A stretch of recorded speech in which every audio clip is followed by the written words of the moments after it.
Bismillahirrahmanirrahim. Assalamualaikum warahmatullahi wabarakatuh. Alhamdulillah alladzi hadana lihadza wa ma kunna linahtadiya laula an hadanallah. Asyhadu an la ilaha illallah wahdahu la syarikalah wa asyhadu anna Muhammadan abduhu wa rasuluh la nabiyya ba'dah.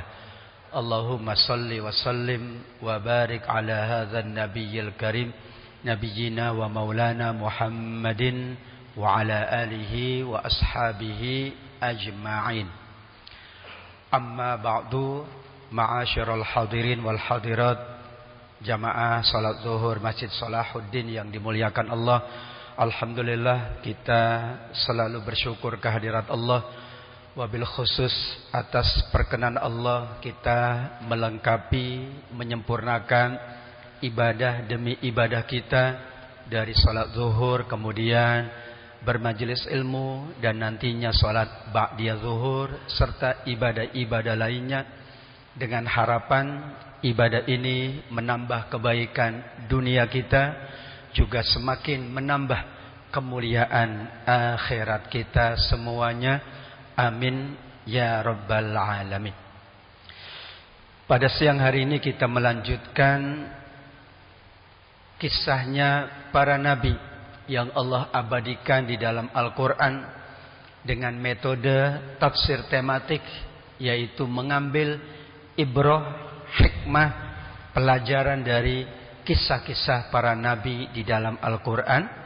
Kita sudah memasuki kisahnya Nabi Isa alaihi salam di dalam Al-Quran. Berdasarkan ayat Al-Quran, maka Allah mengabadikan satu-satunya manusia yang dibinkan kepada ibunya adalah Nabi Isa, Isa bin Maryam. Karena semua kita, kecuali Nabi Isa dan Nabi Adam sebelumnya, binnya pasti ayahnya. Muhammad bin Abdullah, Sulaiman bin Daud.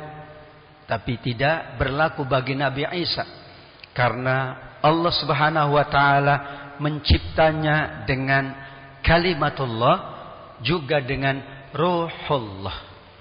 Itulah kenapa nama beliau Isa bin Maryam, baru binti Imran, karena Maryam lahir dari ayah yang bernama Imran. Beliau adalah nabi sekaligus rasul. Allah sandingkan antara nabi dan rasul untuk Isa alaihi salam, karena ada nabi yang tidak rasul, tapi kalau rasul pasti nabi. Beliau adalah nabi sekaligus rasul, utusan Allah kepada bangsa yang bernama Bani Israel, dan Allah khususkan di negeri yang dikenal dengan negeri Palestina. Berarti sekian banyak bangsa atau keturunan Bani Israel di berbagai bangsa. Allah khususkan Bani Israelnya untuk Nabi Isa yang berada di Palestina, karena beliau lahirnya juga di Palestina yang kita kenal dengan Baitul Laham, tempat kelahiran yang berada di sekitar Yerusalem. Allah sebutkan di surat An-Nisa ayat 171, Innamal Masihu Isa ibnu Maryam Rasulullah.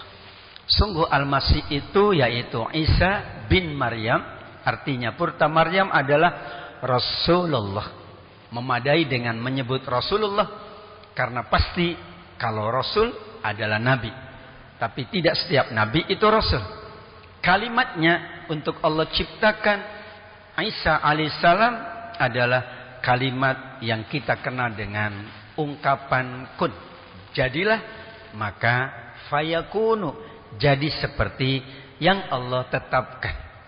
Karenanya Nabi Isa disebut dengan kalimatullah, juga disebut dengan ruhullah, juga disebut dengan Al-Masih. Al-Masih artinya beliau diusap, yaitu oleh ibundanya. Ada juga memaknai, yaitu beliau akan keliling dunia itulah yang disebut dengan Al-Masih. Kalau Ruhullah berarti beliau khusus ditiup dengan ruh oleh Allah melalui malaikat Jibril alaihi salam, atau isyarat kedekatan beliau yang sangat dekat dengan Allah Subhanahu wa taala. Itulah beberapa makna dari surat An-Nisa ayat 171 yang juga Allah jadikan beliau termasuk 5 nabi yang gelarnya ulul azmi.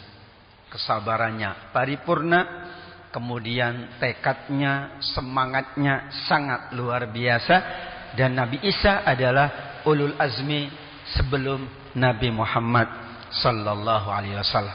Saya kira cukup memahami Isa sebagai pengantar dari proses kelahiran, yaitu Allah ciptakan langsung tanpa kehadiran seorang ayah. Nabi Isa lahir dari seorang wanita yang sangat dikenal dengan kesuciannya, karena beliau tidak pernah disentuh oleh laki-laki.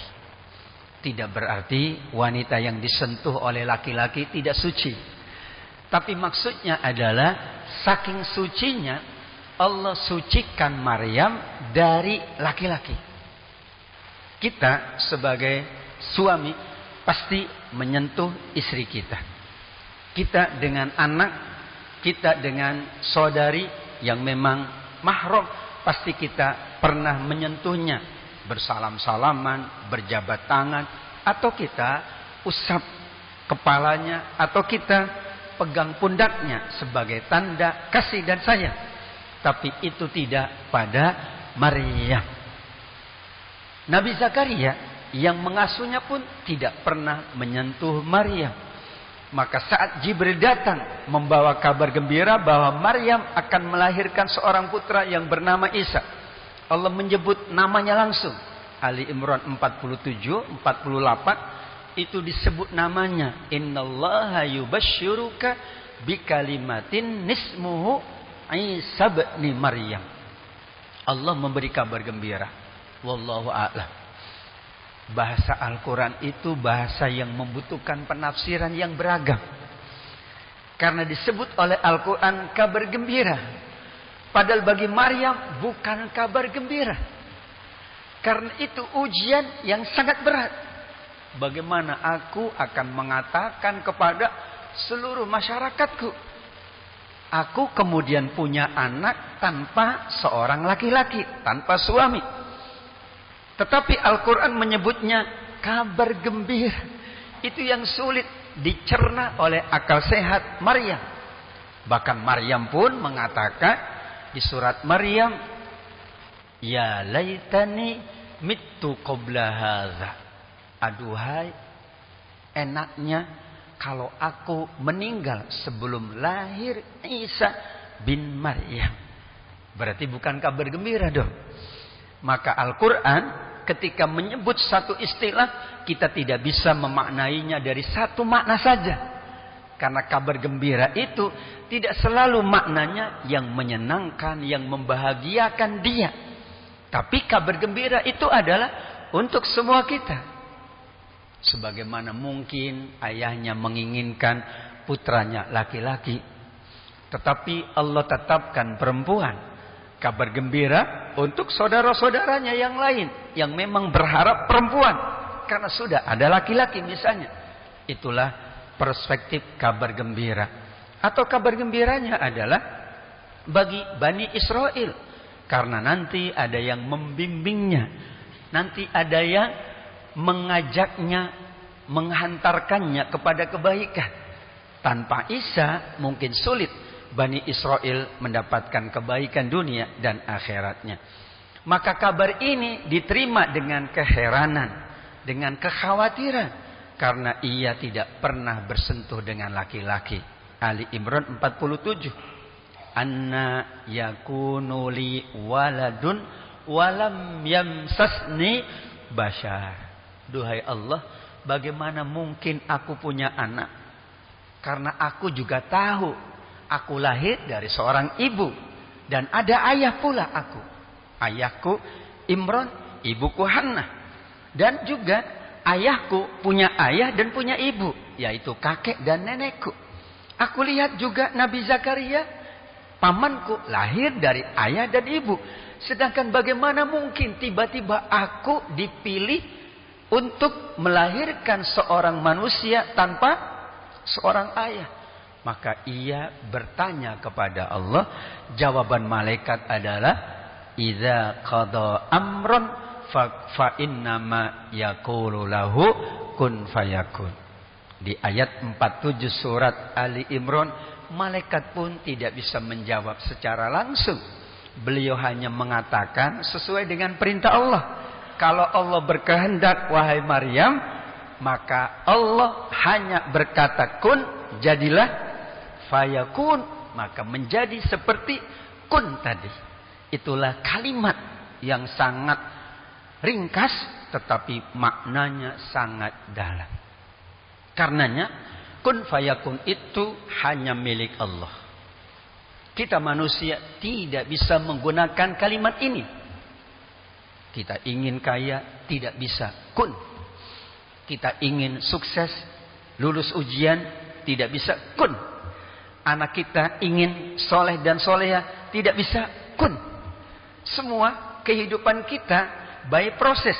Proses itulah yang dikenal dengan sunnatullah. Tapi ada hamba-hamba Allah yang Allah tetapkan langsung dengan kun fayakun. Tapi kun fayakun kalimat dari Allah, kalimat Allah. Kita tidak bisa menggunakan itu karena kita tidak mampu merealisasikan kecuali Allah berkehendak. Sehingga tidak tepat kalau kun fayakun itu disamakan dengan simsalabim. Karena itu ada triknya. Kalau ini nggak pakai trik, nggak pakai trik teknologi atau trik kamera, tidak. Benar-benar terjadi seperti yang Allah kehendaki. Allah menyebut di surat Ali Imran 59 dan 171 tentang kalimat dan rohnya, bahwa inilah Allah abadikan bahwa beliau sama dengan Nabi Adam, atau ada persamaan di antara keduanya. Maka Allah membandingkan perumpamaan Isa dengan Nabi Adam soal penciptaan. Soal yang lain sulit kita cari persamaannya. Tapi soal ciptaannya, iya. Adam dicipta tanpa ayah dan ibu. Nabi Isa dicipta tanpa ayah. Dan sama-sama di akhir ayatnya Allah mencipta keduanya dengan kun fayakun. Maka kun fayakun itu berlaku untuk ciptaan Allah sebagaimana berlaku untuk seluruh ketetapan Allah. Bagi Allah ketetapannya itu kun fayakun. Bagi kita tidak. Bagi kita pakai waktu, pakai proses, pakai ikhtiar, pakai usaha, pakai berbagai cara. Bagi Allah kun fayakun. Kita menginginkan sesuatu, bagi Allah kun fayakun. Tetapi kita mengimplementasikannya bukan dengan kun fayakun, apalagi dengan diam. Tapi kita ikhtiar, doa, usaha, berbagai cara, maka sebenarnya kita sedang merealisasikan apa yang Allah tetapkan untuk diri kita, yaitu kun fayakun. Kalimatnya Allah sampaikan melalui Jibril kepada Maryam, kemudian Allah tiupkan ruh sehingga jadilah Isa bin Maryam seorang nabi dan rasul utusan Allah. Dakwah Nabi Isa dimulai ketika beliau diangkat menjadi rasul, yaitu usianya 30 tahun, dan tugas utamanya. Dalam konteks ini sebenarnya para nabi itu ada tugas utama dan tugas umum.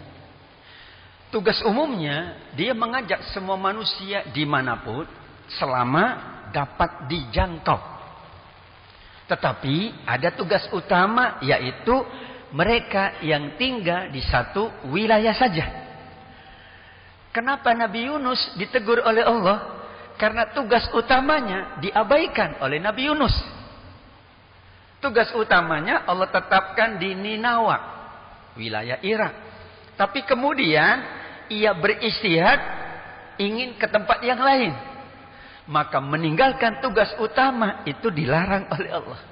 Maka jadilah Nabi Yunus ditegur. Ia harus masuk ke dalam lautan yang dalam. Kemudian Allah bantu, Allah tolong dengan keberadaan ikan. Karena Nabi Yunus bertasbih, memohon ampun kepada Allah Subhanahu wa ta'ala. Tugas utamanya di Palestina. Tapi tugas umumnya kita sekarang juga mendapatkan pelajaran dari Nabi Isa alaihissalam. Berarti secara khususon memang di Palestina, tetapi secara umuman untuk seluruh manusia yang mendapatkan pelajaran dari Nabi Isa. Seorang guru, dia guru di sekolah A misalnya, ya tugas utamanya. Tapi manakala ada murid-murid lain dari sekolah lain yang melakukan hal yang tidak terpuji, maka guru itu secara moral akan mengingatkan kepada murid-murid yang bukan murid sekolahnya.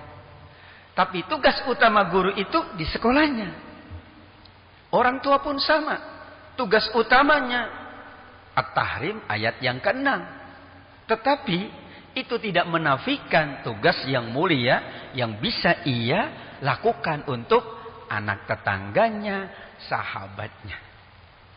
Maka waktu kecil kita sangat berterima kasih.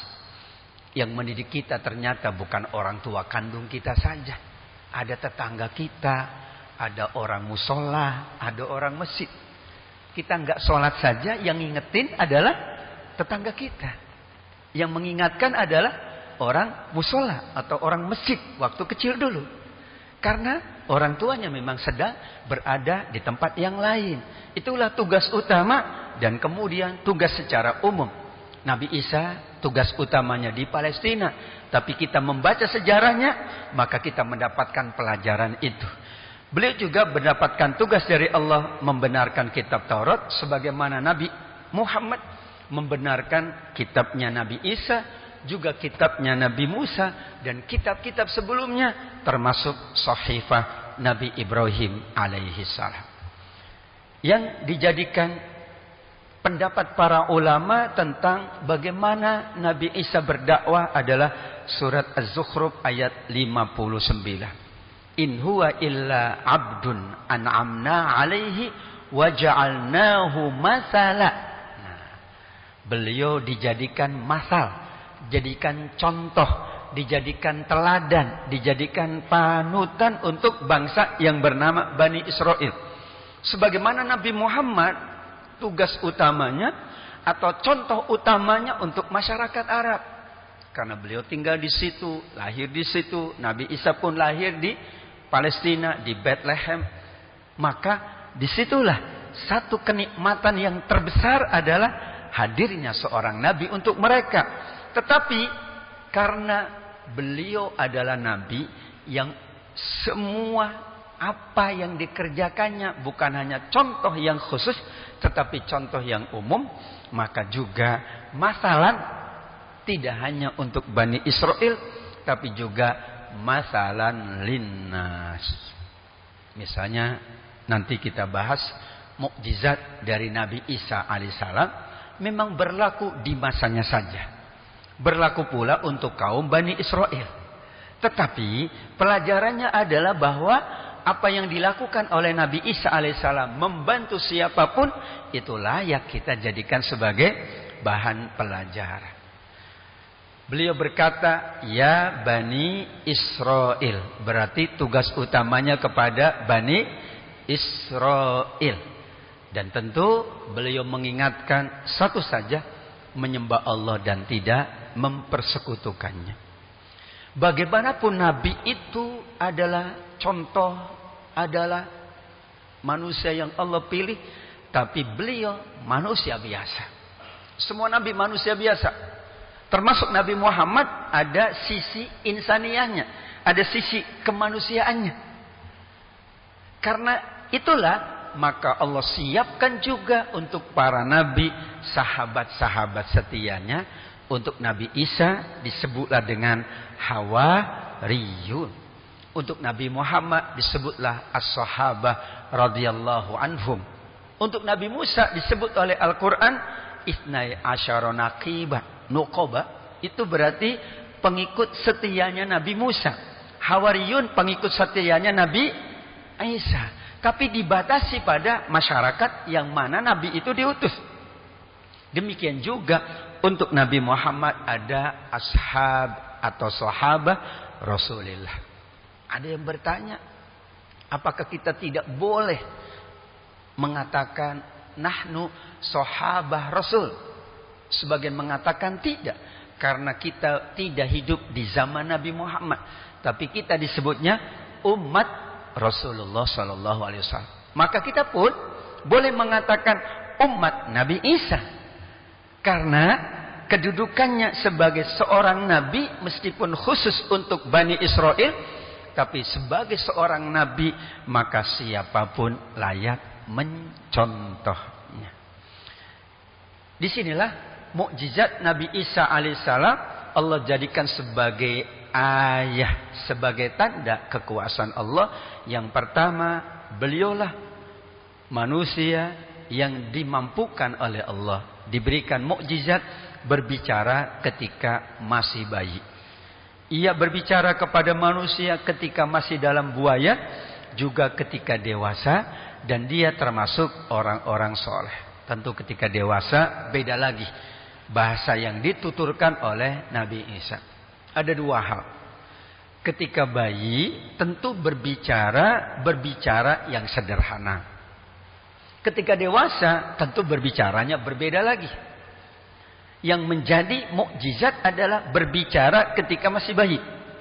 Namun yang menarik dari Nabi Isa, karena nanti ada sahabat Juret yang berbicara tentang Juret. Seorang anak, seorang bayi yang ingin membebaskan tuduhan masyarakat bahwa Juret, sang ahli ibadah, telah berbuat zina. Dan sama dengan Nabi Isa, ketika kecil berbicara, dan isi pembicaraannya bukan a, i, u, e, o, bukan. Yang ia sampaikan, wahai semua penduduk Bethlehem, penduduk Palestina, ibuku seorang wanita suci. Ibuku tidak mungkin berlaku zina. Ibuku seorang wanita mulia.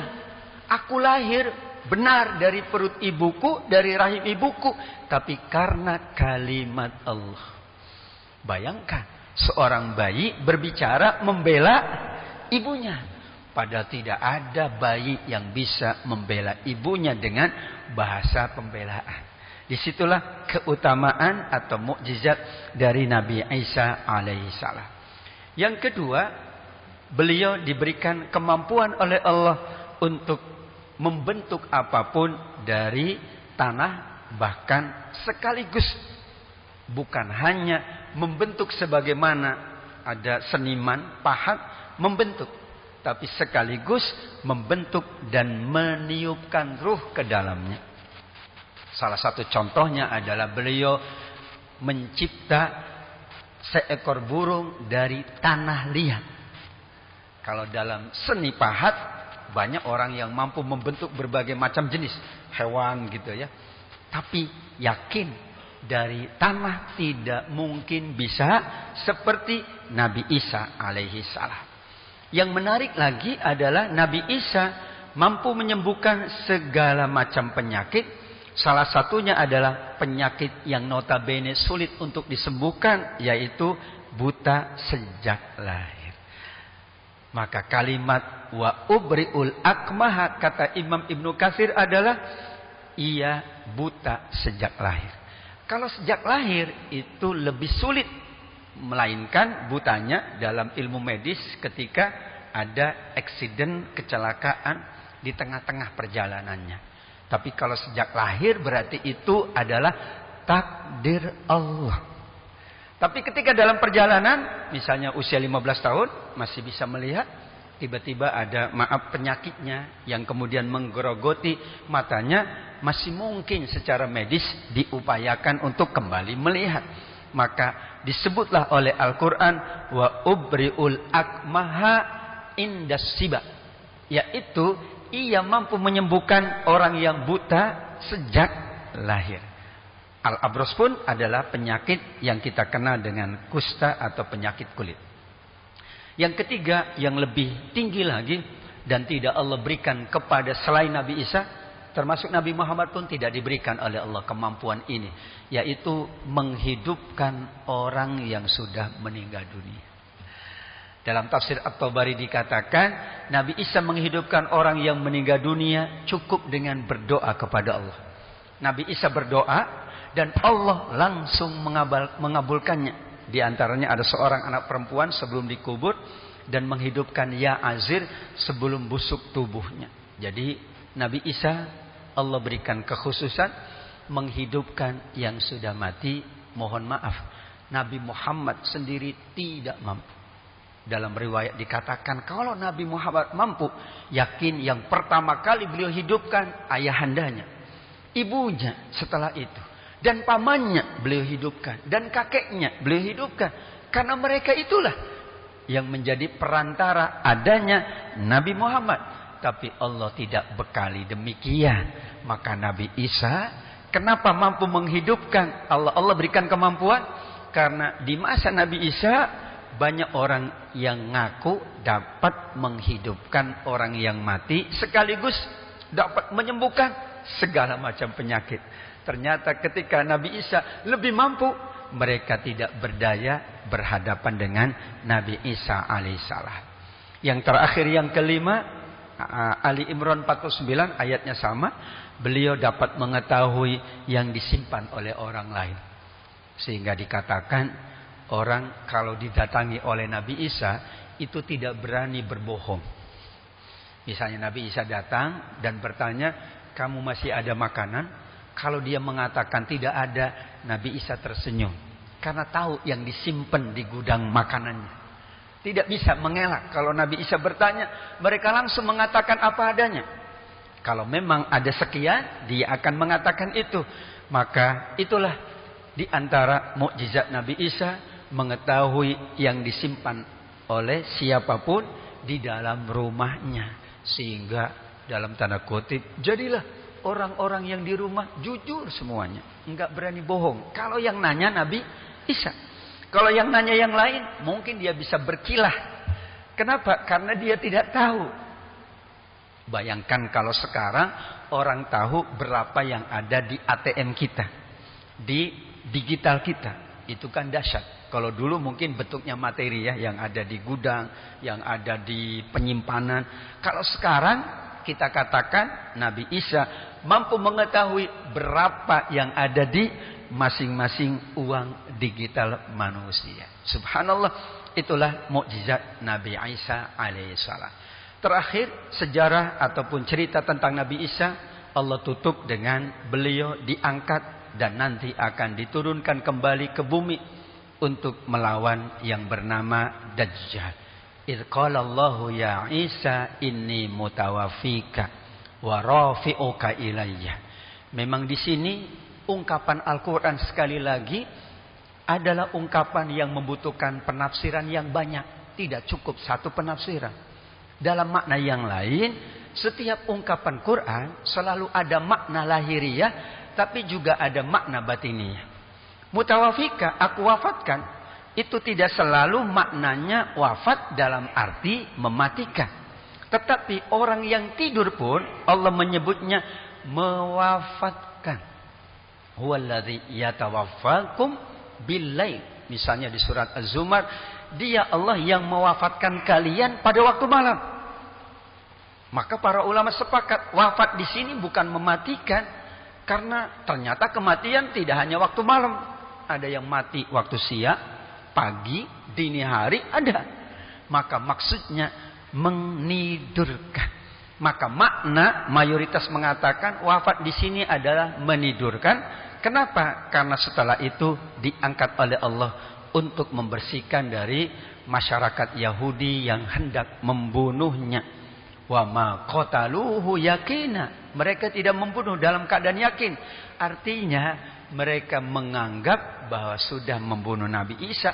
Padahal ada di antara 12 pengikut setia Hawari Nabi Isa yang siap menggantikan posisi Nabi Isa. Dulu ada sahabat Ali yang menggantikan posisi Nabi Muhammad di dalam tempat tidurnya. Ini bukan menggantikan di tempat tidur. Meskipun resikonya sama. Sahabat Ali bisa saja dibunuh oleh pemuda-pemuda Quraisy. Di sini seorang pengikut setianya mengatakan, aku siap jika engkau berkenan, aku akan siap kalau Allah memiripkan aku dengannya. Jadilah dimiripkan dan mereka menganggap sudah terbunuh, padahal Al-Quran menyebut tidak yakin. Artinya mereka pun masih ragu. Maka Allah meyakinkan Nabi Isa diangkat oleh Allah. Kenapa diangkat? Karena nanti akan diturunkan kembali ke bumi. Kalau sudah diwafatkan, tidak ada kehidupan berikutnya. Maka Imam Ibnu Katsir pun mengatakan maksud wafat adalah tidur, yaitu beliau ditidurkan oleh Allah. Sebagaimana Ashabul Kahfi ditidurkan sekian lama, 309 tahun, nggak ada masalah. Ditidurkan beberapa ribu tahun, kemudian nanti sesuai dengan ketetapan Allah, beliau akan diturunkan ke bumi. Imam At-Tabari pun demikian. Banyak hadis yang menunjukkan bahwa beliau masih hidup dan disiapkan oleh Allah untuk satu proses yang terpanjang. Proses yang menjadi penentu dari kehidupan akhir zaman. Yaitu yang kita sebut sebagai tanda-tanda kiamat yang besar. Maka Nabi Isa alaihissalam nanti akan diturunkan oleh Allah. Karenanya dalam berbagai hadis dikatakan tentang bagaimana nanti Nabi Isa akan diturunkan oleh Allah. Berarti beliau masih hidup, namun tempatnya tidak ada yang tahu, hanya Allah yang maha tahu. Beliau ditidurkan sebagaimana dulu Ashabul Kahfi. Ashabul Kahfi yang bukan Nabi aja mudah bagi Allah menidurkan sekian ratus tahun. Untuk Nabi Allah sangat mudah menidurkan beberapa juta tahun. Bahkan ada beberapa manusia yang koma beberapa tahun. Yang misalnya ada di Arab Saudi, seorang putra mahkota yang koma dalam beberapa tahun. Dan itu mudah bagi Allah subhanahu wa ta'ala. Sehingga pemaknaannya bukan diwafatkan tetapi diangkat. Kenapa? Karena ada isyarat dari Allah bahwa nanti beliau akan diturunkan kembali saat Dajjal keluar di tengah-tengah umatku, kata Nabi. Dan selama 40, ada yang mengatakan 40 hari, 40 bulan atau 40 tahun. Saat itulah Nabi Isa kembali diturunkan oleh Allah mencari Dajjal. Dan Nabi Isa berhasil tentunya dengan izin Allah membinasakan Dajjal laknatullah alaihi. Turunnya adalah di bagian timur Damaskus, mengenakan pakaian yang dicelupkan dengan waras. Ada tumbuhan yang memang hanya tumbuh di berbagai negara tertentu. Kemudian sangat halus bulunya, bahkan wangi pakaiannya. Dan beliau meletakkan kedua telapak tangannya di sayap dua malaikat yang mendampingi beliau. Kemudian ketika beliau menundukkan kepala, maka beliau akan meneteskan air mata. Kemudian beliau mengangkatnya dan banyak air yang bercucuran, bening seperti mutiara. Kemudian napas beliau menjangkau jarak yang sangat panjang, sejauh mata yang memandang. Dalam hadis Muslim, Rasulullah menjelaskan bahwa ketika turun, Nabi Isa akan disambut oleh Imam Mahdi terlebih dahulu dengan beberapa kaum muslimin. Dan kemudian mereka semuanya sholat sebelum mereka berhadapan dengan Dajjal. Kenapa kita meyakini ini? Karena banyak disebutkan di dalam hadis-hadis Rasul. Dan babnya bab yang gaib. Maka dalam tanda kutip, terhadap yang gaib itu kita tidak dapat mengetahui secara rinci. Tetapi perintah Allah adalah meyakini. Alladzina yu'minuna bil ghaib. Karena ini perkara gaib, kan tidak tahu berapa juta tahun yang akan datang. Maka Allah maha baik, hanya minta kita meyakini saja. Kalau kemudian tidak mengetahui secara rinci, itu tidak ada masalah, tidak disalahkan oleh Allah. Justru kalau kemudian kita mencari tahu lebih rinci dan terjadilah sesuatu yang tidak sesuai dengan kehendak Allah, maka kita akan dipersalahkan karena itu. Alhamdulillah, tentang yang gaib, yu'minuna bil ghaib, sudah cukup. Karena kita tidak akan pernah mengetahui lebih dari apa yang diinformasikan oleh Al-Quran maupun diinformasikan oleh hadis Muhammad sallallahu alaihi wasallam. Itulah catatan ringkas dari kisahnya Nabi Isa alaihissalam yang banyak sekali ibrah dan pelajaran karena Allah abadikan di dalam Al-Quran. Dalam kaidah ilmu tafsir, jika kisah itu diabadikan di dalam Al-Quran, pasti mengandung hikmah dan pelajaran yang lebih banyak dibanding kisah yang diabadikan di teks-teks yang lain. Karena Al-Quran memiliki keutamaan dan keagungan melebihi apapun dalam literatur agama kita. Mudah-mudahan semua yang kita bahas tentang Nabi Isa semakin menambah keimanan dan ketakwaan. Dan tentu bagi kita semuanya, apa yang pernah terjadi kepada Nabi Isa lebih banyak kun fayakunnya daripada sunnatullah yang diberlakukan untuk seluruh kehidupan manusia hingga akhir zaman. Mudah-mudahan semua kita semakin meyakini bahwa apa yang terjadi pada para nabi banyak hikmah dan pelajaran yang dapat kita jadikan sebagai pedoman di dalam kehidupan kita semuanya. Amin ya rabbal alamin. Demikian yang kita bahas pada kesempatan siang hari ini. Terima kasih atas kebersamaannya.